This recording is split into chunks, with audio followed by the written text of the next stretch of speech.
iniciamos hace un mes y medio, 2 meses, el recorrido que organiza el municipio sobre Saer. Guillermo Giucci, que es investigador del Instituto de Estudios Avanzados del Litoral, residente este año, actualmente residente en la ciudad de Montevideo, con un pasaje por largo periodo en la Universidad Estadual de Río de Janeiro y también en Estados Unidos, en la Universidad de Princeton. Hoy, estos meses residente del IA Litoral, cuando hicimos la visita, enseguida cuando terminó me dice: tenemos que hacer algo sobre Saer. Si querés hacemos algo sobre el entenado de Saer, una pequeña conversación, hablo unos minutos y después conversamos con los colegas. Enseguida me pareció una excelente idea. Veníamos de esa visita que fue muy bonita, muy linda. Así que teníamos una cierta inspiración en ese momento, fue un momento de inspiración realmente ese sábado. Y enseguida hablamos con Ediciones UNL, con Ivana Tosti, que es una amiga y siempre está dispuesta a aventuras conjuntas, a este tipo de emprendimientos. Enseguida nos dijo que sí.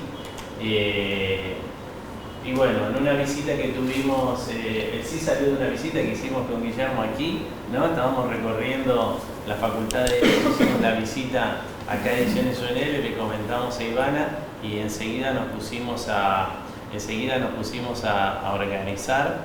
No es el tema de Guillermo en esta estadía, ¿no? Él está trabajando sobre el antropocentrismo, hizo su seminario hace unos días en el Instituto de Estudios Avanzados, tiene un proyecto de libro que nos anticipó en el seminario, después fue un recorrido por los distintos capítulos del libro, un libro que yo creo que va a ser una obra muy importante.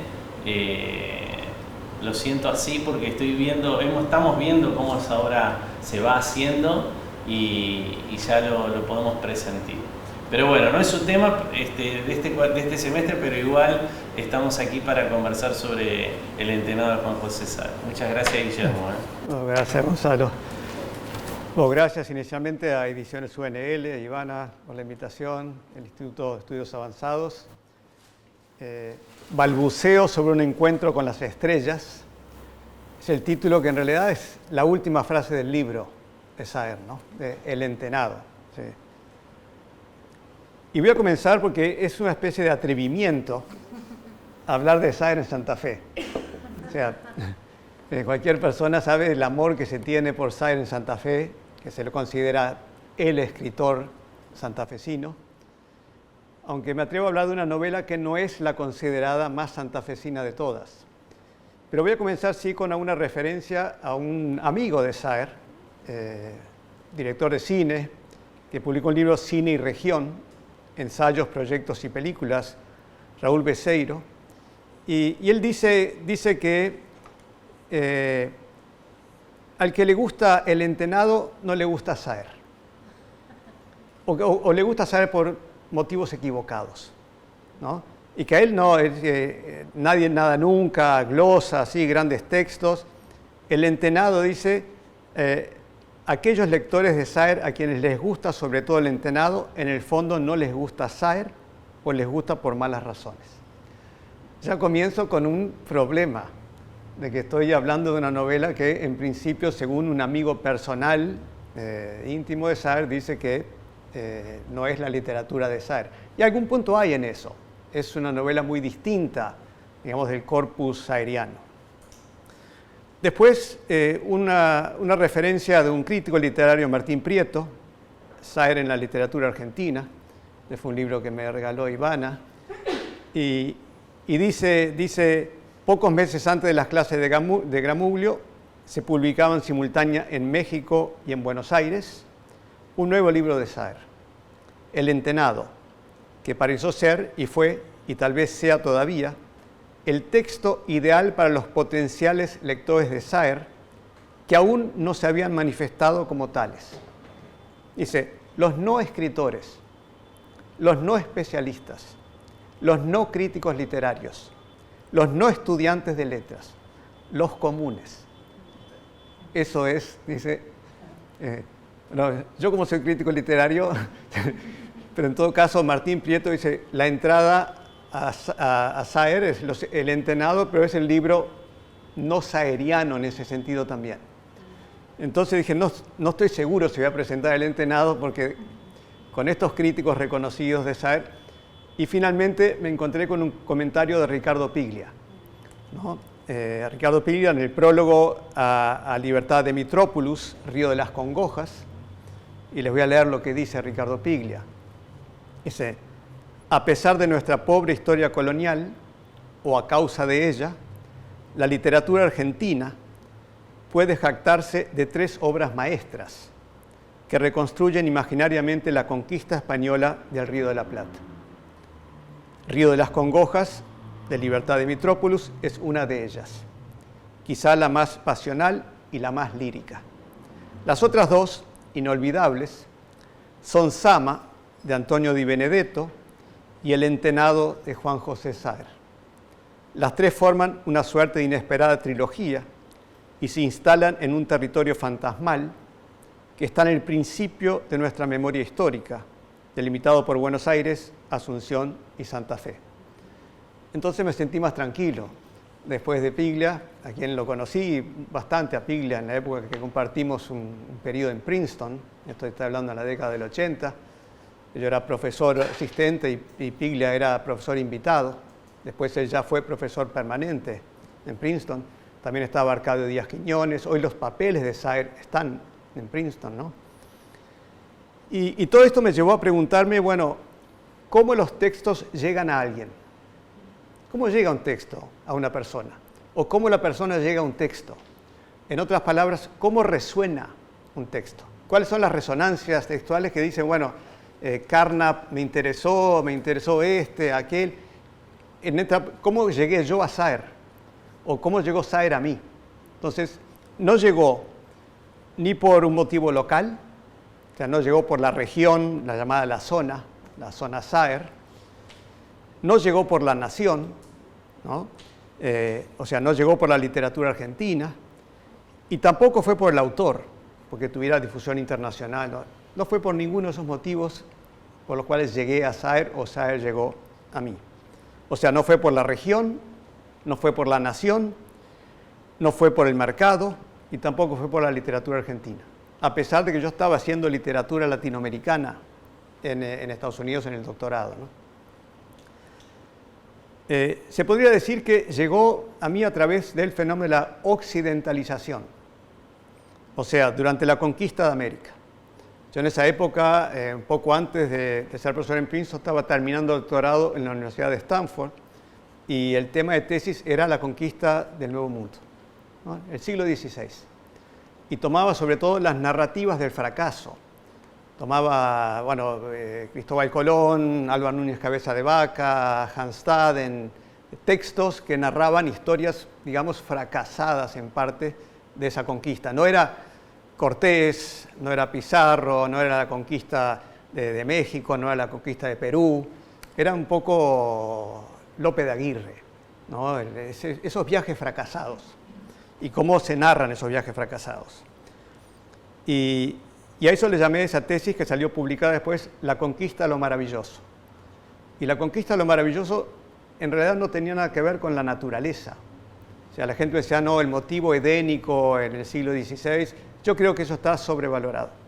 Creo que el motivo de la naturaleza en el siglo XVI entre los cronistas, conquistadores, está exagerado. Me parece que los conquistadores no iban a admirar la naturaleza y el paraíso edénico, pero sí a lo que iban es a conseguir metales preciosos. Oro y plata. Oro y plata era el motivo central. Y después aparecía el motivo edénico un poco paralelo, marginal, pero oro y plata era lo que llamo el discurso del maravilloso. Y ese discurso tiene un largo recorrido en Occidente, hasta que se va a agotar después de las conquistas de México y Perú, y va a dar lugar a una especie de exotismo posterior en la época colonial. Después, agotados ya esos grandes imperios y la plata de Potosí y muchos otros lugares, bueno, lo que vendría a ser posteriormente América Latina había cambiado el discurso, ¿no? Y recordemos que Cristóbal Colón murió en 1506 pensando que estaba en Asia. O sea que nosotros no nos llamamos Colombia, porque en 1507 un geógrafo alemán, Martin Waldseemüller, celebró a Américo Vespucio, porque Américo Vespucio en una carta dice: apareció el cuarto continente hasta entonces desconocido a nosotros. Entonces Martin Waldseemüller por primera vez imprimió el nombre América en un mapa. Y desde esa época somos americanos. Y América Latina va a aparecer mucho después. Y después volví un poco al tema en un libro que publiqué sobre la Tierra del Fuego, la historia de Tierra del Fuego, porque la historia de Tierra del Fuego en parte comienza con el viaje de Solís.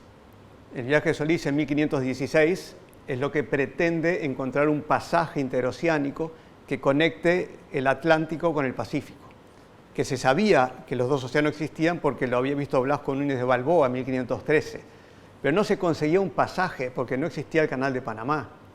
Entonces había que ir bajando por la costa atlántica y Solís fue el primero que intentó llegar a un pasaje y llegó al Río de la Plata. Después vendría Magallanes y Elcano y llegarían hasta el pasaje de Tierra del Fuego y ahí le iban a dar la vuelta al mundo.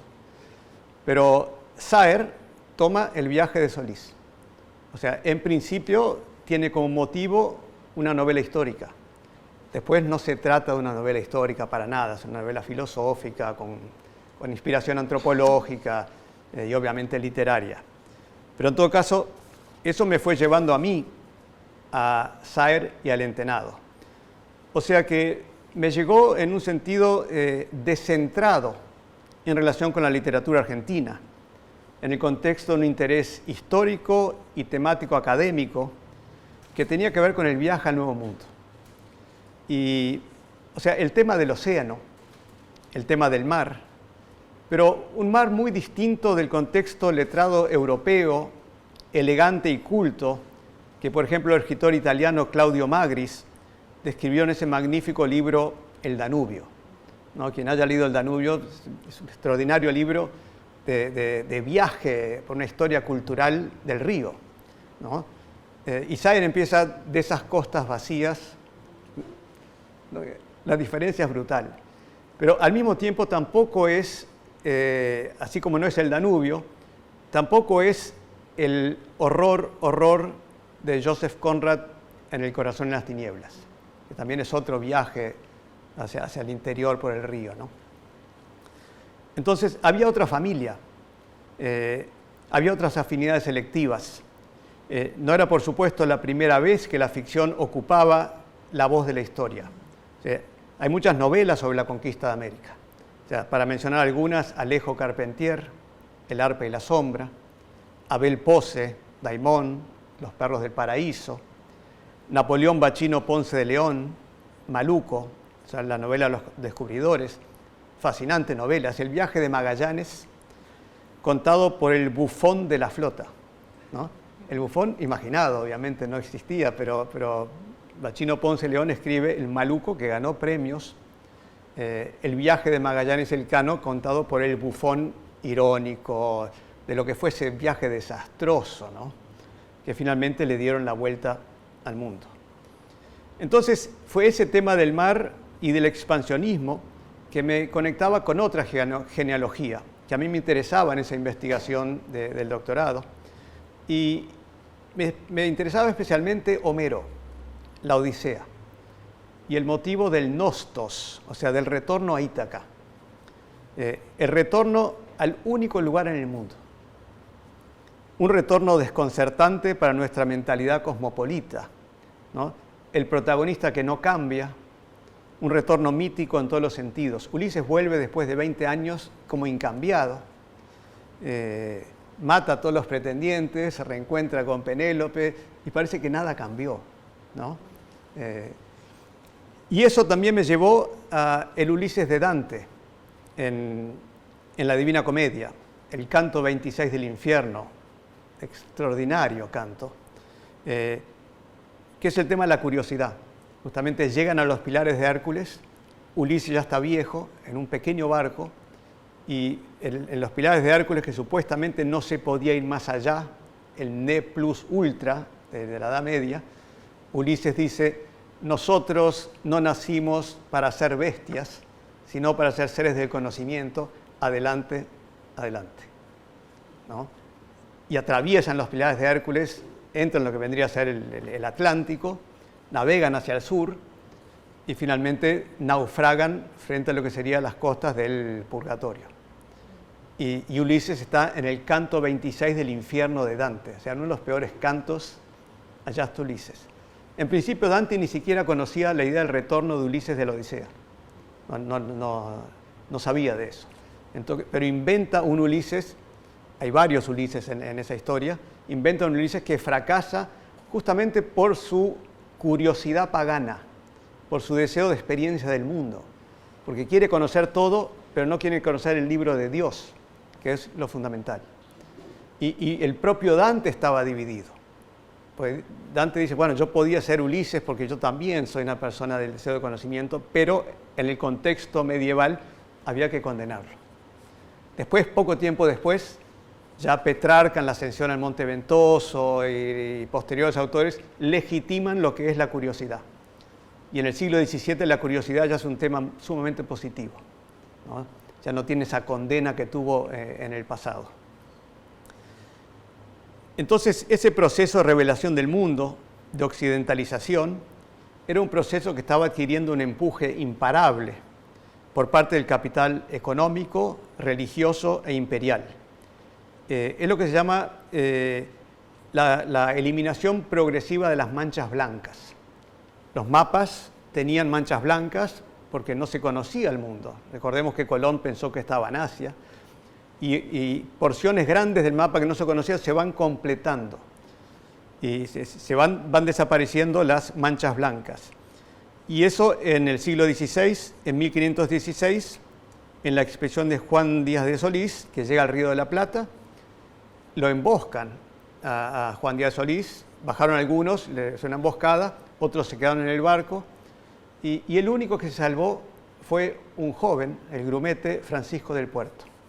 Tendría 15 años, 16 años, que es el personaje del Entenado en Saer, ¿no? No escribió nada Francisco del Puerto, pero es la base por la cual Saer recupera la voz de la historia de lo que no se contó. Y con eso volvemos a Saer y el Entenado, a la pregunta, ¿cómo se registra una experiencia fundamental cuando se carece de la escritura? Vamos a colocarnos en el siglo XVI, época anterior a la fotografía, ¿no? Y recordando que la traducción de El Entenado al inglés es el testigo, the witness, dice, ¿no? Es el que va a ser el testigo, que es un poco el tema de cómo se transmite una experiencia. Vamos a ver por qué. Siempre reconociendo que, según Saer, la muerte y los recuerdos son intransferibles. En realidad no lo podemos decir, pero son intransferibles. Y lo que hace el libro, en parte, es recuperar por el propio protagonista, que construye una prosa poética. La relación con Saer, con la poesía, aquí es muy notoria en El Entenado, con inspiración antropológica y de cuño filosófico. Nuevamente se puede decir que de muchos modos es una historia del fracaso. Un personaje que llega, se queda 10 años en una tierra desconocida, ¿no? No es la anticonquista en el sentido de la visión de los vencidos. En la década del 80, 90 aparecieron trabajos de antropólogos, sobre todo en México y en Perú, de la visión de los indígenas, ¿no? De cómo los indígenas representaban esa visión de los vencidos. O sea que tenemos como tres vertientes. La visión de los conquistadores triunfantes como Cortés, que justifica todo lo que fue su especie de conquista.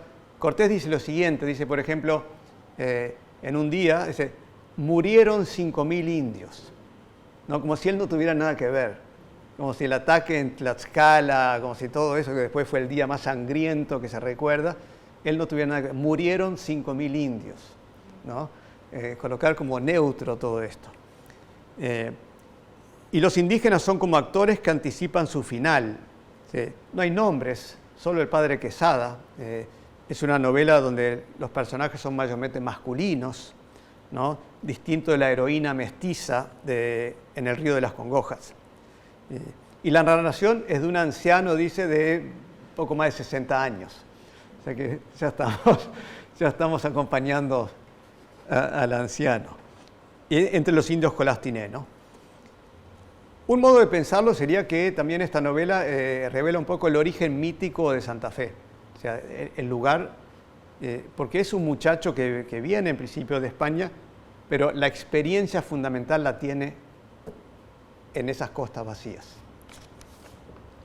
El propio Saer, en otro libro, se llama El río sin orillas, tiene una frase que está viniendo en el avión y en un momento escucha que el avión dice, ahí está, pueden ver el punto en que confluyen el río Paraná y el río Uruguay para formar el río de la Plata. Y Saer dice, ese era mi lugar. En él, muerte y delicia me eran inevitablemente propias. Habiéndolo dejado por primera vez a los 31 años, después de más de 15 años de ausencia, el placer melancólico, no exento ni de euforia, ni de cólera, ni de amargura, era un estado específico, una correspondencia entre lo interno y lo exterior que ningún otro lugar del mundo podía darme. O sea que Santa Fe es la experiencia del muchacho Saer, y que después se va a París y pasa 30 años, pero Santa Fe sigue siendo esa experiencia del grumete, que acá vive su experiencia fundamental. Y el resto va a ser contar esa experiencia. O sea, hay un origen mítico y creo que El Entenado es una extensa reflexión sobre el lugar, la experiencia, la memoria y la muerte. Pero más que la muerte, sobre la disolución y la nada. Porque creo que es el tema fundamental, es que desaparecemos en la nada, en lo indistinto, en simplemente dejar de existir. Y lo que los indígenas están intentando es transmitirle a este narrador, que no saben quién es ni cómo lo van a devolver a su lugar, de que registre la existencia que una vez tuvieron en un mundo que está desapareciendo y que saben que va a desaparecer. O sea, es una crónica no muerta anunciada.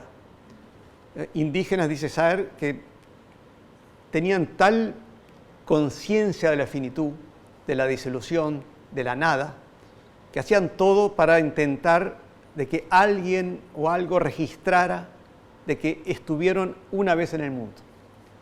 ¿Qué nos recuerda eso? Una película famosa, los minutos finales de Blade Runner. ¿Se acuerdan cuando el androide Roy Batty dice, yo vi cosas que ustedes humanos ni se imaginan, vi las estrellas de Orión, y bueno, y después se muere? Es eso, el androide que cobra como vida humanizada, diciendo, yo estuve en este mundo, ¿qué va a quedar de mí? ¿Cómo voy a...? Y nosotros tenemos obviamente cantidad de mecanismos de registrar nuestra existencia en el mundo. Empieza las fotos del niño que nace, los videos que tenemos, todo. Ya tenemos una especie de gran arsenal tecnológico del recuerdo. Si nos olvidamos de eso y lo colocamos la escritura como el único medio en ese momento de registrar, en el contexto de Saer tiene total sentido. Para nosotros ese problema de la disolución en la nada, de la conciencia de finitud, de que estamos aquí temporariamente y dentro de poco nos vamos, lo cubrimos parcialmente con los registros. Entonces con fotos, con videos, con sonidos, con todo tipo de material que nos evita esa sensación de que vamos a estar acá y no dejamos los hijos, ¿no? La familia, ¿sí? Modos de dejar descendencia. Los Colastinés, los indios Colastinés, tienen una clara conciencia que se van, que están desapareciendo y quieren dejar un registro de eso. Ellas no lo pueden hacer. Precisan a alguien que lo narre. Y esta es la función del testigo, del grumete Francisco del Puerto después, porque también hay niveles de ¿cómo se dice? Transmisibilidad. O sea, en el libro hay 3 niveles distintos. Hay un nivel que tiene que ver con la representación teatral, ¿no? Al final de toda esa experiencia, el personaje, ya entrado en años, cuenta su historia y se hace una obra de teatro. Y la obra de teatro es absolutamente falsa en el sentido que es pura exterioridad, ¿no? Lo otro es un relato que se llama el relato del abandonado, de la razón del abandonado, donde el personaje, el grumete, le cuenta al padre Quesada, que hace una especie de función de padre, lo que fueron las historias. El padre Quesada le pregunta, bueno, pero ¿qué comían? ¿Dónde orinaban? ¿Dónde defecaban? ¿Cómo eran las relaciones sexuales? O sea, funciona como una especie de protoantropólogo. Y el personaje dice, sí, yo admiraba al padre Quesada, pero estaba tan perturbado por toda esa experiencia que no le dije las cosas esenciales. Entonces, las cosas esenciales, ¿cuáles son? La muerte, el vacío, la nada, la disolución. Resalto eso, mucho más que la muerte. A nosotros está morir, lo aceptamos como un hecho físico, pero eso es la existencia, digamos, ontológica de una tribu que precisa. Ellos son los que mantienen el mundo en existencia. La existencia depende de los indios. Eso es lo que está contando aquí Saer. Bueno, entonces va a volver ese personaje y yo me pregunté qué significa retornar. Porque si la persona retorna, como hace el grumete, para España, se mete en una casita blanca y ahí escribe a la luz de las velas, pero sigue pensando en su pasado, esa experiencia fundamental que tuvo 30 años atrás, esos 10 años que vivió entre los 15 y los 25, ¿qué es retornar? Y acá yo mismo ya hice una investigación muy grande porque cuando volví a volver a Montevideo, a vivir en Montevideo hace unos 4 años, dije, quiero escribir una historia del retorno. Entonces volví a Homero, la Odisea. Ítaca es el único lugar para Ulises.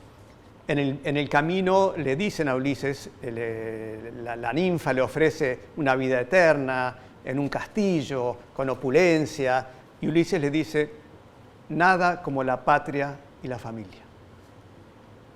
Sin Ítaca, para Ulises no existe el mundo. O sea, hay un solo lugar en el mundo, y ese es Ítaca. Y después viene una tradición que reinterpreta, entonces un poeta, Constantinos Cavafis, un poema Ítaca, 1911, y les quiero leer unos pasajes porque me parece precioso lo que dice Cavafis. Pues esto lo pienso en la zona de Montevideo, en relación a Santa Fe, a los lugares más pequeños. Dice, cuando emprendas tu viaje hacia Ítaca, o sea, cuando vuelvas, debes rogar que el viaje sea largo, lleno de peripecias, lleno de experiencias. Conserva siempre en tu alma la idea de Ítaca. Llegar allí, he aquí tu destino, mas no hagas con prisas tu camino. Mejor será que dure muchos años y que llegues ya viejo a la pequeña isla, rico de cuanto habrás ganado en el camino. Y si la encuentras pobre, Ítaca no te ha engañado. Y siendo ya tan viejo, con tanta experiencia, sin duda sabrás ya qué significan las Ítacas, ¿no? A mí me pasó eso volviendo a Montevideo. O sea, hay una especie de idealización del retorno, pero después Ítaca es pequeña también. Ítaca, sí, ojalá que el viaje de retorno sea largo. A Ulises le llevó 20 años. Entonces, acá creo que hay una relación interesante entre el retorno, pero también el proceso que se llama Bildung, formación en el exterior. Como también las experiencias externas forman a una persona en el sentido de las nuevas experiencias, todo lo distinto, ¿no? Y después otros retornos, un tema clásico es el retorno al hijo pródigo, ¿no? El tema bíblico, que después es reinterpretado por muchos. Hay un cuento de Kafka de una página sobre el retorno. Entonces el hijo pródigo vuelve y llega a la casa del padre y se pone en la parte de afuera mirando para la cocina y no entra. Se queda ahí mirando la cocina. Ahí está el personaje de Kafka en ese tema tan kafkiano, ¿no? Y no entra. Y ahí termina el cuento. Está mirando para adentro. Y después hay una novela preciosa brasileña de un escritor llamado Raduan Nazar. La novela se llama Labranza Arcaica, también con el retorno al hijo pródigo. Extraordinaria novela, que toma todo este tema del retorno de este hijo que disipó la fortuna de la herencia y después le vino a pedir al padre que lo acepte, ¿no? De cualquier manera, que él está dispuesto a trabajar para el padre, todo. Entonces creo que en Saer, en el Entenado, se dan todos esos temas. Se da lo que es la experiencia fundamental, el retorno, pero ese retorno es siempre una especie de falso retorno, porque la persona sigue como atada a ese pasado mítico, ¿no?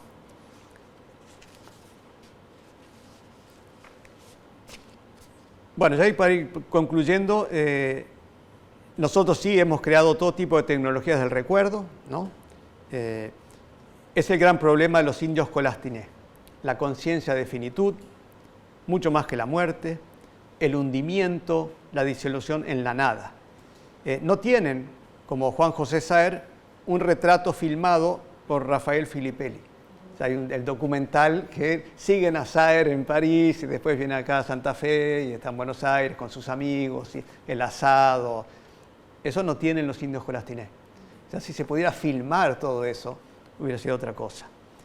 Entonces, antes de la extinción y de la borradura, los indios hacen todo lo posible por medio de una combinación de gestos y expresiones. El defgi, ¿no? Es una expresión, parte de una seña que yo tengo es defgi. En la serie personal uso la seña que está en el Entenado. Para ser retratados y demostrar que estuvieron en este mundo de costas vacías, que fueron los fieles protagonistas de una odisea siempre al borde de la evanescencia y de la aniquilación, y que merece y debe ser recordada, aunque la narre un extranjero, un outsider, ¿no? O sea, podemos pensar el Entenado como lo que es un retrato en la pintura, un autorretrato, ¿no? La persona que quiere ser representada para ser justamente recordada.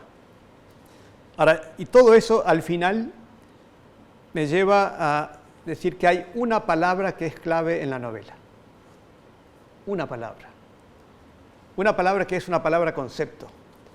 Y esa palabra no la vi en ninguna interpretación de las centenas de interpretaciones que leí sobre el Entenado. O sea, de todo lo que yo leí, nunca la menciona como que es para mí la arquitectura de la novela.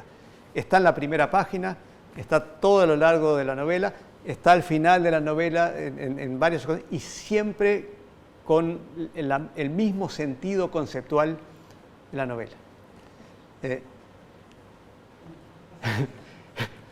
Terminé. ¿Alguien se anima a ver cuál es esta palabra? Cielo. Otra por ahora. Sí, cielo es verdad que está ahí, pero es una palabra conceptual. Y yo digo, se repite a lo largo y ancho de la novela, siempre con el mismo sentido de la conciencia de la disolución en la nada. La palabra quizá hoy sea un poco políticamente incorrecta, pero es la palabra negrura. Negrura. Está desde el inicio, atraviesa la novela entera y al final con el eclipse, ¿no? Cuando dicen, bueno, finalmente vieron, porque la negrura es la desaparición, finalmente es nuestro destino, la negrura. Acá lo tengo anotado, páginas 9, 44, 54, 80, 104, 175, 176, 180, 186, 208, 210, 221, 222, dos veces, 223. Siempre con el mismo sentido, disolución total. Ese sentimiento de negrura, de lo indistinto, de ausencia de vida, de la cama anónima, del color justo de nuestra patria. La patria es la disolución. experimentando cuando joven entre los indios Colastiné. Eso es lo que aprende el personaje. Es lo que finalmente deja al anciano en una pieza blanca, y acá es lo que dice el libro, a la luz de las velas ya casi consumidas, balbuceando sobre un encuentro casual entre y con también, a ciencia cierta, las estrellas. Bueno, era...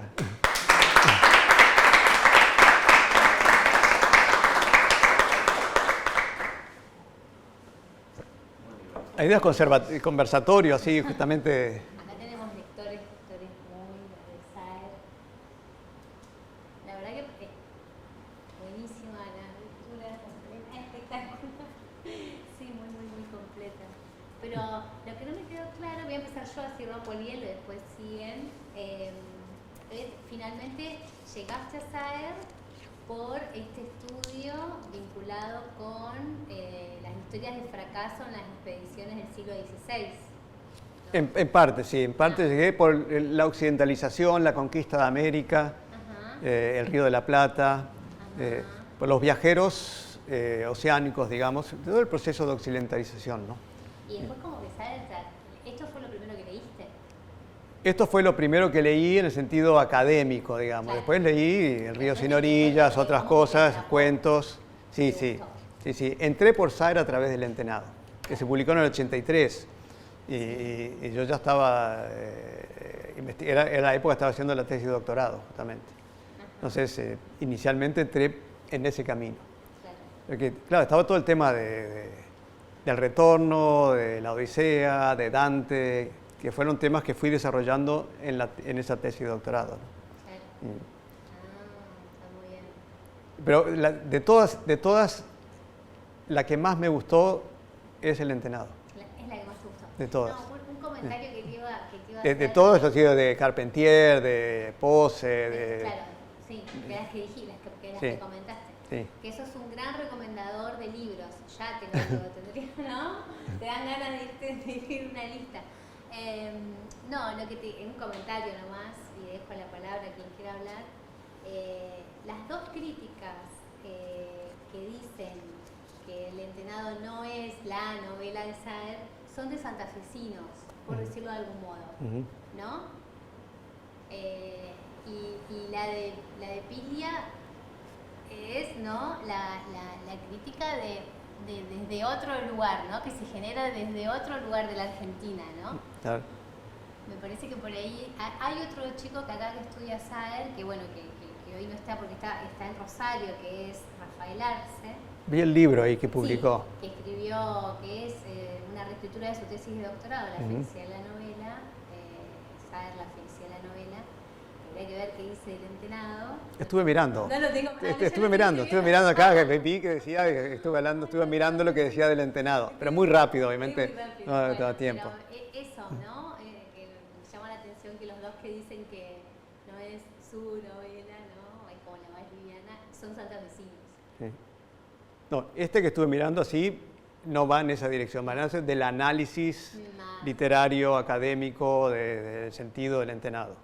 Sí, es un estudio sobre Saer, justamente. Yo creo que lo que tiene El Entenado es que es única, entre la bibliografía de Saer, es única, ¿verdad? Y es única entre la literatura. Es decir, creo que, no sé, yo también entré a Saer por El Entenado, fue mi primera novela. Una conmoción impresionante encontrarse con un relato de esa manera, ¿no? Después seguí leyendo a Saer y era otra persona, era otro escritor, era más Andrés Rivera, más Piglia, más urbano, una cosa totalmente diferente. Esta novela es lo que vos decís, ¿no? Como uno la relee, el otro le decía a Ivana, yo también la leí varias veces y la primera vez a los 15 años no es lo mismo que leerla a los 40, a los 50, uno le va encontrando otras cosas, ¿no? Entonces, a mí en su momento me pareció una novela histórica, es decir, descubrí una historia de Santa Fe que no conocía, porque no soy de Santa Fe. Claro, me la recomendó Santa Fe, sí. Y hay otras cosas, me acordaba también de El sueño del Celta, de Vargas Llosa, que también es todo esto de las conquistas y del retorno. Y también me pareció conmovedora, ¿no? Como desde no haberlo vivido se puede reconstruir una historia así. Sí, sin duda. Tiene ese carácter muy peculiar en la obra de Saer. El Entenado va en otra línea. Sí. A mí aparte es la que más me gusta. Ya. Bueno, eso es lo que, como comenzamos, ¿no? Si a quien le gusta eso, no le gusta Saer. Me gustan todas, pero las otras me parecen más... sí, de acuerdo. Una literatura más pese que son maravillosas también, porque leer... Yo ni siquiera sabía que vivía en París y pensaba que era un santafesino que estaba escribiendo a la vuelta de mi casa, ¿no? Porque la cicatriz, me refiero, por ejemplo, fue la segunda, entonces yo está describiendo la terminal, Hipólito Yrigoyen, las calles de Santa Fe, los bares, los lisos, todo de una manera que es impresionante. Y bueno, pero es como un estilo literario más conocido, más usado, más... Perdón, yo no soy profesora, soy de los que leen sin prejuzgar porque no soy... Una lectora. Soy lectora, No, sí, bueno, es una suerte ser lectora también, sí, es una suerte. No, yo me identifiqué del inicio con esa novela, aparte de que fuera un tema académico. El tema de la disolución es algo que desde niño lo siento. De niño tengo esa conciencia de finitud, de que, bueno, uno está pasajeramente y las prioridades cambian. Cuando uno tiene eso es como nada de lo que aparentemente es importante, así, es tan importante. Y uno va haciendo las cosas, todo, pero no le puede dar la tremenda importancia que se le dan a muchas cosas, porque al final uno se va y eso fue. O puede ser personaje de Saer o de algún escritor. Sí. Y trascender. Bueno, una de las funciones de la escritura es la fama. Eso está en la primera narración, digamos, épica, conocida de la historia, antes de Homero, antes es la épica de Gilgamesh. Es una narración sumeria de 2500 años atrás, donde el tema es la conciencia de la finitud, porque es el rey de Uruk, ¿no? Gilgamesh, que es íntimo amigo, tiene un íntimo amigo, y salen los dos a conquistar y matan al amigo. Y Gilgamesh lo ve al amigo que se descompone todo y dice, no, ¿qué es esto? Y obviamente es ese drama de la muerte del amigo y sale a recorrer parte del mundo para encontrar la poción de la inmortalidad. Entonces se va para muchos territorios y finalmente llega y descubre, le dan una especie de planta que le da la inmortalidad, pero la tiene que llevar de vuelta a Uruk, ¿no? Y en el camino, en un momento se duerme, y mientras se duerme viene una serpiente y se lo roba. Y Gilgamesh, que es 2/3 divino, pero 1/3 humano, se da cuenta que la finitud, la muerte es inevitable, y que no hay solución. Y después tenemos la otra vuelta de tuerca, que es el inmortal de Borges, ¿no? Que es un tema bastante semejante, y que al final es un tedio la vida eterna.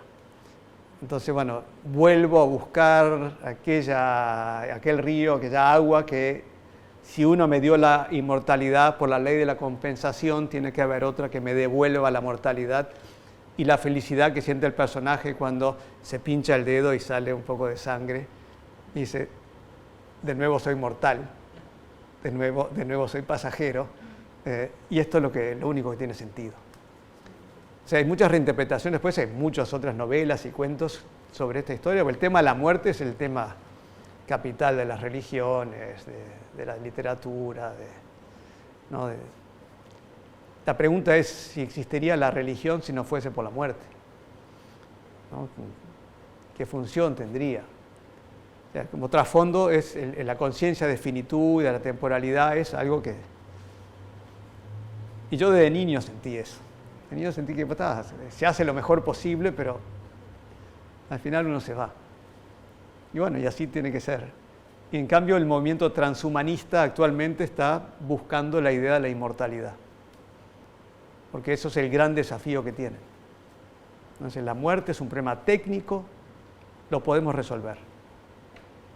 Intervenimos el cuerpo, todo, vamos a seguir viviendo y viviendo y viviendo. Yo creo que el Entenado tiene todo eso, y Saer justamente trasciende, y los indios Colastiné trascienden, y Santa Fe trasciende, porque es un notable escritor, ¿no? Realmente si es algo, curiosamente, y esto lo digo de manera muy, muy personal, no me parece un buen crítico literario. Me parece un notable narrador de cuentos y de novelas, incluso de poesía, pero como crítico literario ya, y siempre me da esa sensación que es casi que opuesta con Ricardo Piglia, ¿no? Un crítico literario excepcional, pero la literatura, los cuentos y las novelas no terminan de resonar en mí como resuena Saer. Entonces ahí es muy personal, el tema de las resonancias y cómo le llega a uno a otro, y de repente uno dice, te regalo esta novela extraordinaria, y después no me gustó nada. Con las películas de cine pasa eso. Anda a ver esta película que es maravillosa, y la persona dice, qué película horrible. Entonces es raro, así, qué significa, cómo le gustan las cosas a uno, ¿no? Sí, esto te va a encantar, y después no le encanta. Entonces, y Saer, yo desde que leí El Entenado, siempre me encantó todo, a no ser la crítica literaria, que me parece que... De Saer, no Sí. te gusta. No es que no me guste, no me termina de dar lo mismo que me da la ficción. Claro. Sí. Encuentro una postura un poco excesivamente modernista. En cambio, la crítica literaria de Piglia siempre me aporta ideas con una frase. Una frase. Claro. Ahora, la ficción de él no me llega. No, o sea, no me llega del mismo modo. Pero aparte pareciera que no pareciera ser Saer cuando escribe crítica. Sí. Parece que se lo hubieran como pedido, Ujú. ¿no? No digo que no haya reflexionado sobre la literatura porque eso lo hacía siempre, ¿no? Sí. Pero de ahí a hacerlo libro o transformarlo en algo, Ujú. parecía siempre como algo más a pedido o el resultado de alguna conferencia, más que Sí. un trabajo en el que él se haya abocado, ¿no? Sí, la referencia de autores es siempre muy buena, selecciona muy bien todo. Después, quizás a otras personas le aporte más, a mí no del mismo modo. Ahora, las novelas, los cuentos, poemas, eso es otra cosa. Y volviendo al Entenado, ¿por qué para los ingleses es el testigo? Porque yo lo primero que me pasó fue descubrir la palabra, que no la conocía. Ujú. Y entonces pregunté qué quiere decir el Entenado, y para nosotros no es un testigo, ¿no? Es un agregado, es un... ¿No es un testigo? Para mí yo no lo entiendo como un testigo, un Entenado. Es un testimonio, o sea, quien va a dejar recuerdo de esos... Ellos capturan a varios y con este no saben a dónde mandarlo. Pero la palabra Entenado quiere decir testigo. No. Bueno, obviamente en la novela es el que viene de la nada. Eso refuerza toda esta idea de la solución. Yo que vengo de la nada, yo el huérfano. El que es distinto al grupo, a la tribu, digamos, que se agrega, que se añade a ese grupo. Sí, se añade, ahora siempre está como separado. Sí, Está sí, separado en la es una antropofagia, parte, está separado... está ahí, está- Es un observador de muchas maneras, que no entiende y finalmente va entendiendo que esa comunidad es una comunidad que tiene el peso de la existencia y que están desesperadamente intentando dejar un registro. Y en portugués la traducción es muy mala, pues ese enteado, no sé si podés comentar, María, que la traducción es muy mala. Pienso que puede tener varias significaciones el Entenado, incluso de abandono también, ¿no? Y que todo lo que pasa el personaje principal, ese abandono, de estímulo también, varias significaciones a mí me parece que cubre el Entenado, ¿no? No es una cosa fija. En términos de que el testigo tiene una resonancia jurídica Sí, Claro. muy totalmente. importante. que es otra cosa, porque el testigo lo que hace es un medio de prueba en realidad, la testimonial, para establecer cuál fue la verdad de los hechos. O sea que en realidad la función que tendría ese relator es decir, contar la verdadera historia, sería, ¿no? Contar la verdadera historia, es decir, cuál fue la verdad de lo que ocurrió ahí, o que estaba pasando ahí. Y entonces si la función que tenía esa persona era transmitir la verdad de los hechos, es un testigo. Si la función que tenía era dejar, en otro sentido, no jurídico, sino testimonio, pero en el sentido de registro de lo que pasó, bueno, es otra idea. Para mí no es esa traducción ahí, habría que verlo bien, esa traducción al decir, ¿viste? Testigo, bueno, o sea... Sí, te cambia el título realmente. Porque la función pasa a ser de establecer la verdad de lo que ocurrió, ¿no? Claro. La verdadera historia. Bueno, esa es toda una reflexión. Claro. Esa verdad es para el lector, Claro. no para los personajes de la novela. No. El lector Para es quién. un testigo, sí, ¿no? Claro. Para el lector, sin duda, porque esa es la verdad que el lector se depara. Sí, Ese testigo lineal. hay toda una reflexión sobre las crónicas del siglo XVI. Uno toma verdadera historia de la conquista de México, ¿no? Bernal Díaz. En principio, ahora parece que ni la escribió Bernal Díaz. O sea, toda una discusión. Pero, ¿qué es contar la narración verdadera? Porque en el sentido del Entenado de Saer, todo lo externo nunca termina de ser verdadero.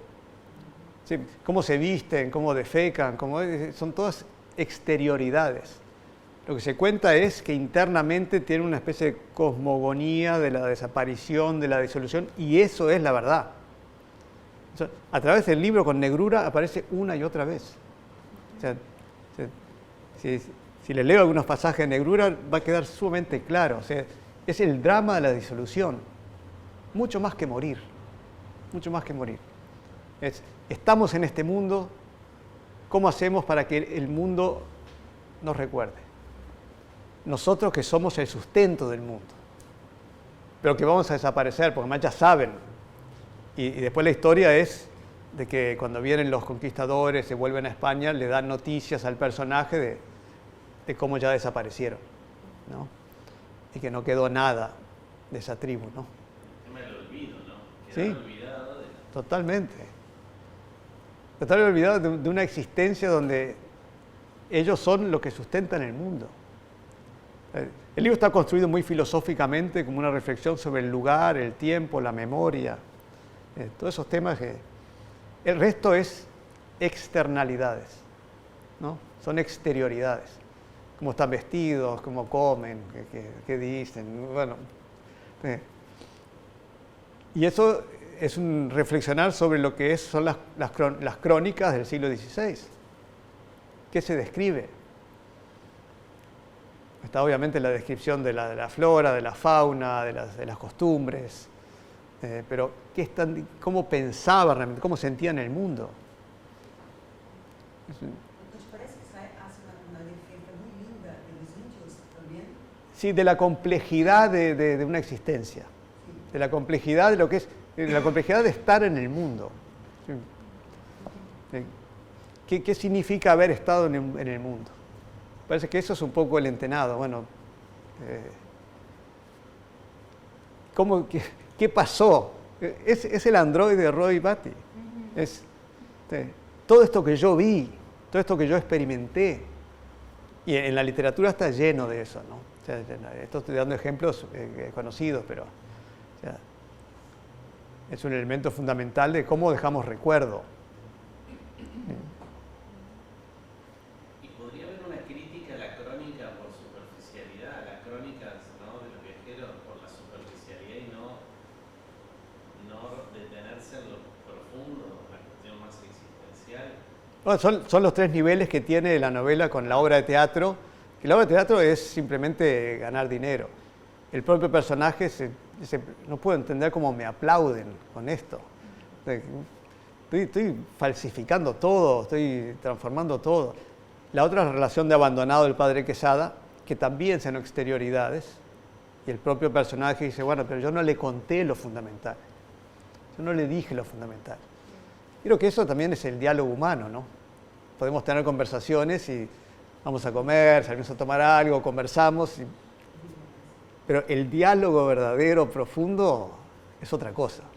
Creo que uno se da cuenta, además, cuando eso pasa, ¿no? O sea, había un escritor italiano que lo decía como que el tiempo para.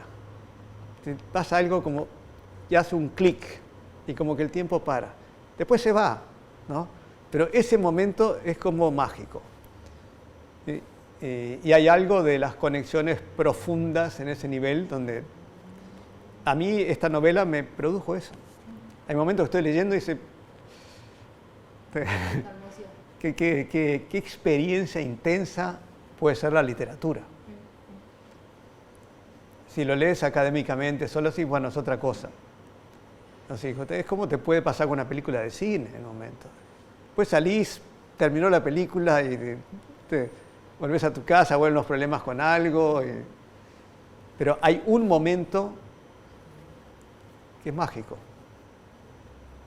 Y eso creo que nos pasó a todos, ¿no? Es la noción de epifanía. No está preparado, además. Porque esas cosas no pasan... tú no preparás, hoy quiero tener una epifanía. No, pasan, suceden cada tanto, son raras. Y es un poco lo que recuerda este personaje. Esa experiencia fundamental que es intransferible, que me puedo aproximar, pero de alguna manera es la experiencia con la cual él después convive todo el tiempo que después vuelve a Europa. No olvida nunca esa experiencia. O sea, es pegajosa, lo contamina, ¿no? y pasa a vivir con esa experiencia. Y todo lo compara en parte con eso, ¿no? Es como una especie de metafísica de la juventud ahí, de que este personaje vivió eso y el resto fue exterioridad. Y lo puedo pensar, ¿no? O sea, yo lo escuché en el retrato que le hace Filippelli. Él dice, París sí, estuvo muy bien, todo fue más fácil la vida, todo eso, pero nada se compara con Santa Fe. La opinión de él.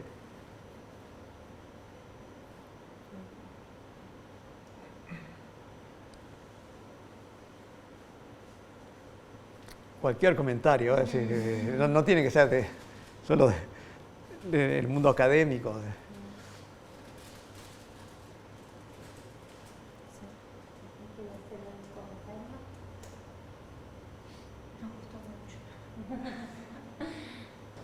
Saer dice también un poco, ¿no? Repitiendo lo que decía Roland Barthes y también muchos otros autores, esto de, bueno, de que la patria es la infancia, ¿no? Y bueno, eso es muy, muy importante la experiencia de Saer en Santa Fe y realmente lo marcó de un modo que de hecho sigue escribiendo siempre sobre Santa Fe. Sí. ¿No? Esa sensación que tiene Vicky de, está acá a la vuelta este señor. Sí. Y no. No, eso me hace recordar, sí, justamente como que la juventud es un periodo que las personas tienden a mitificar después, ¿no? Como que, y hay expresiones que denotan, en mi época. Bueno, mi época, yo qué sé, es en cualquier momento, pero la gente dice mi época como si fuera un momento de la juventud o del pasado.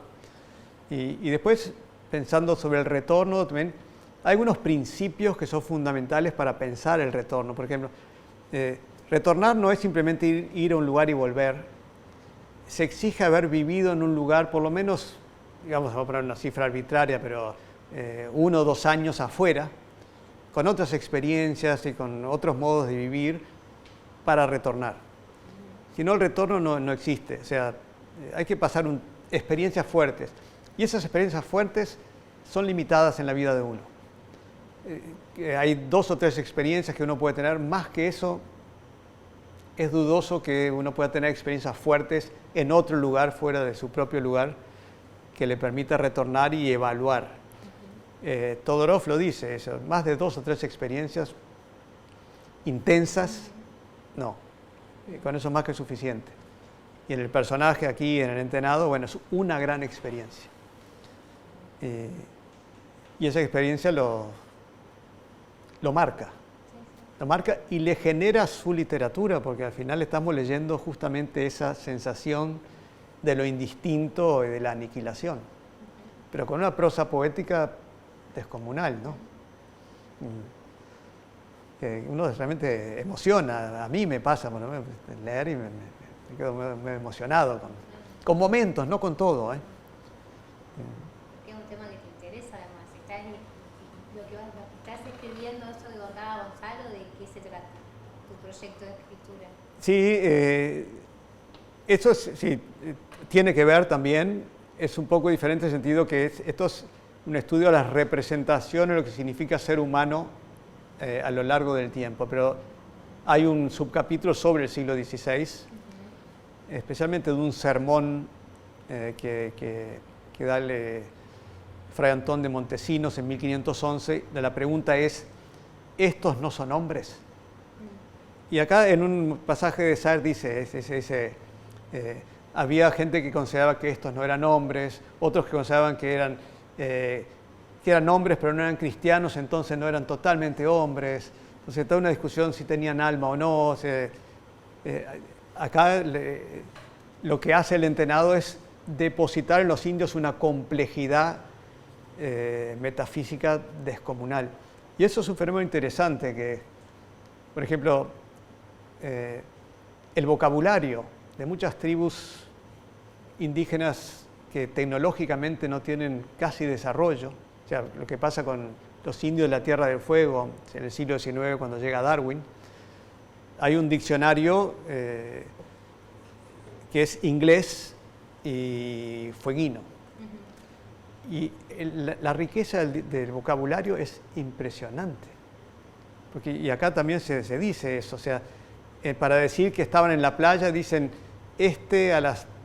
al atardecer viniendo de un lado con la arena gruesa. Entonces hay cantidad de modos de representar lo que significa estar en un lugar. Es interesante el tema del uso de los verbos, ¿no? Sí. Porque no existía ni el ser ni el estar. Exactamente. Solo era el parecer. Solo el parecer. Era en relación al otro. Exactamente. Todo parecía, pero si el otro estaba y le daba entidad, si no tampoco. Exactamente. Sí, ese es un pasaje muy lindo. Sí. Es toda la parte justamente más literaria, filosófica, ¿no? ¿Qué es la existencia? Sí, le da a los indígenas, como dice María ahí, le da una riqueza, una complejidad, de que todo el resto es como exterioridad, la gente no se da cuenta de la riqueza de ese mundo. Ya una dimensión medio como de fuentes antropológicas. Yo no sé exactamente cuáles leyó de las fuentes antropológicas. He leído algunos artículos sobre eso, pero todos mencionan lo mismo, ¿no? Hans Staden y el eclipse en Staden. Y ahora, no sé, me gustaría saber si hay anotaciones de saber de cuáles fueron los que leyó para el Entenado, que obviamente está inspirado en crónicas de la conquista. Pero no lo sé. Leyó mucho Zapata Goyán. ¿Leía mucho a Zapata Goyán? Ah, puede ser, está interesante eso. Bien. Sí.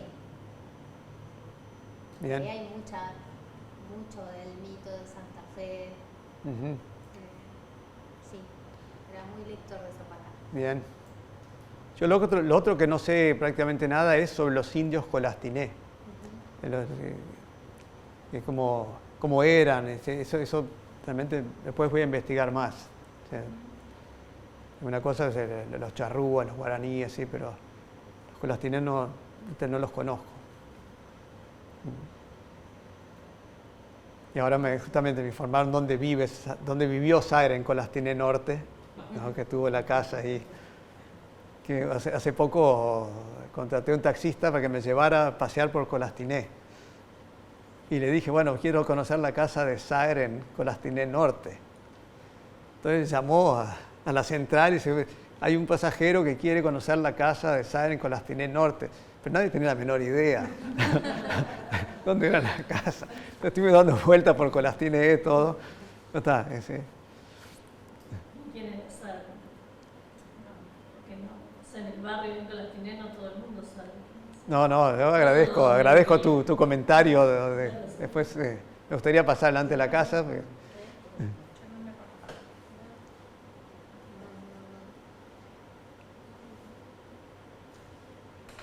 ¿Cuál es la base de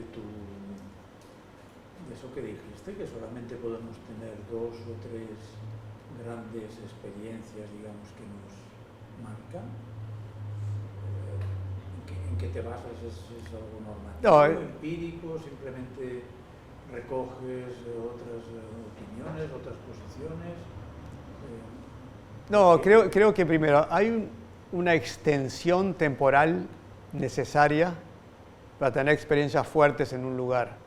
Yo viví en muchas partes del mundo, muchas veces, 10 años, 20, 5, y creo que hay un límite a lo que uno puede aprender realmente en los lugares, en relación a lo que es un retorno a un lugar. No considero que con menos de determinada cantidad de tiempo uno realmente entre a vivir esa cultura de un modo que sea tan significativo. En el sentido que a uno lo transforme, ¿no? Por ejemplo, yo llegué a Río de Janeiro, donde viví gran parte de mi vida, y para mí fue transformador. Tuve 10 años en Estados Unidos y también fue transformador. Para otros lugares estuve menos tiempo y no fue transformador en el mismo sentido. Sí, algunas cosas importantes. Estuve en Berlín en una época cuando todavía estaba el muro y recuerdo muy bien, pasé 5 meses, pero no llega a ser una experiencia que yo la considere que es transformadora en ese sentido. Creo que para experimentar y vivir una cultura es necesario pasar un tiempo considerable. Y después de ese tiempo considerable, bueno, uno ya se acomoda, ya sabe, ya no le produce esa misma transformación. O sea, no es nada numérico, empírico. No, pero sin desmerecer el juicio, quiero decir que la base de esa afirmación es puramente incidencial, subjetiva. Bien. Cualquier otra persona podría decir, no, pues fíjate, yo tengo pues, de esas experiencias, digamos, fundamentales o transformadoras de Guillermo, yo puedo decir que he tenido 10. ¿Por qué no? O sea, el hecho de que vos tuviste 2 o 2,5 o 3 no quita para que ella o Pedro haya tenido 15. Entonces es una generalización un poco abusiva, ¿no? De acuerdo, yo no lo digo como una verdad empírica. Estoy diciendo que creo que, bueno, que hay un límite a la cantidad de experiencias. Incluso en el Entenado hay una parte que es muy linda, que dice que el parto es una convención. Uno no sabe nunca cuándo nace. Si no fuera por la muerte, uno podría estar desarrollándose como un ramillete de experiencias que va un poco en la línea que Andoni está diciendo. Bueno, uno puede ir acumulando experiencias y experiencias. Yo creo que hay un límite a eso. Creo que hay un límite porque uno cuando después aprendió determinadas cosas, también después se repiten, ya se conocen. Al final ya tenemos un acceso como a la experiencia, a veces hasta anterior a ir a los lugares. Y creo que hay un límite a la cantidad de experiencias transformadoras fundamentales en la vida de uno. En el Entenado es una sola. Ya corresponda más al siglo XVI. No sé, si tú me dices que viviste 10 experiencias fundamentales, te creo. No voy a decir que no. Pero no creo que sea muy común. Dudo que Pedro haya tenido más de 10 experiencias. Dudo. o que alguno de nosotros haya tenido más de 5 experiencias fuertes de lugares. Quiero decir que en este caso lo más relevante no es tanto la cuantificación del número de experiencias límite en la vida de una persona, sino que eso nos lleva a considerar qué significa experiencia y qué significa experiencia transformadora, etcétera, etcétera. Es decir, traslada o resignifica el problema en otra formulación, que es lo interesante, porque yo podría decirte posiblemente no es un problema tanto como dijiste ahora, no. Vos decís 2, Pedro dice 10, bien, de acuerdo. Pero el problema interesante es que eso nos lleva a reformular la pregunta. ¿Qué es para vos, siendo convencional, pero entonces hay que abrir un diálogo, digamos, para tratar de ver si convenimos en el mismo concepto, ¿no? En la misma significación del término experiencia transformadora? Y eso sí que es importante, porque estamos hablando entonces de experiencias y transformadoras, ¿no? Sí, yo lo estoy mencionando en el sentido espacial, no en el sentido de transformación de experiencia. Si vamos a experiencias transformadoras, sí creo que hay centenas de experiencias transformadoras. Yo lo puedo mencionar de repente con experiencias que le han pasado de repente una noche. Yo me recuerdo, por ejemplo, que lo que fue, y lo digo personalmente, no tengo ningún problema, cuando fue la primera sesión con plantas de poder, con ayahuasca. Eso para mí fue una experiencia poderosa y transformadora, pero no es espacial en el mismo sentido que yo estoy pensando en lo que es la relación con una cultura. El convivir con una cultura, aprender esa cultura, enriquecerse con esa cultura, eso creo que exige tiempo. Y no estoy hablando simplemente, bueno, experiencias, de repente se cayó el avión en los Andes. Eso es indudablemente una experiencia humana límite, radical. Estoy hablando de lo más espacial cultural. O sea, lo que uno se apropia de una cultura, incorpora de una cultura, pasa a convivir con esa cultura. En ese sentido estaba pensando sobre todo, ¿no? Yo creo que además lo dijiste que tenía acotado el retorno, que tenía que ver con esto de que se pueda... El sentido de haber vivido en otros lugares, haber asimilado muchas cosas, pasar a tener una identidad que ya es híbrida en ese sentido, que está mezclada, y cómo uno le permite ver el lugar de origen también de otro modo. Porque sin duda que Saer cuando sale y vuelve a Santa Fe, bueno, Santa Fe es una especie de Ítaca que también va a tener ciertas reservas. Porque obviamente no ves el mismo lugar del mismo modo. El salir, el tener esas experiencias en el exterior te permite también ver tu propio lugar de otro modo. A eso me refería sobre todo, ese tipo de experiencias formadoras en relación al propio lugar. Después, experiencias transformadoras, hay millones realmente, ahí de acuerdo contigo. Ahora, si otra persona, digamos, un diplomático, está 4 años acá y 4 años allá, yo no sé en qué medida realmente es una gran transformación cultural. Creo que hace falta otras dimensiones, ¿no? No solo vivir en exteriores, empaparse de esa cultura. Ahí, curiosamente, también tiene que ver mucho el idioma, la lengua. Si uno no habla bien la lengua donde vive, es difícil.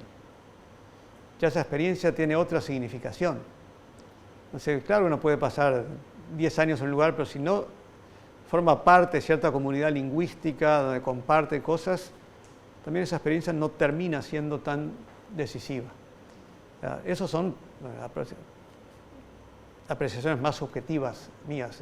De acuerdo que la experiencia, como experiencia, puede ser transformadora, hay centenas. Espacialmente hablando, creo que culturalmente hablando, en relación al retorno, son pocas. ¿No? Esa es mi impresión, ojalá que no sea, pero...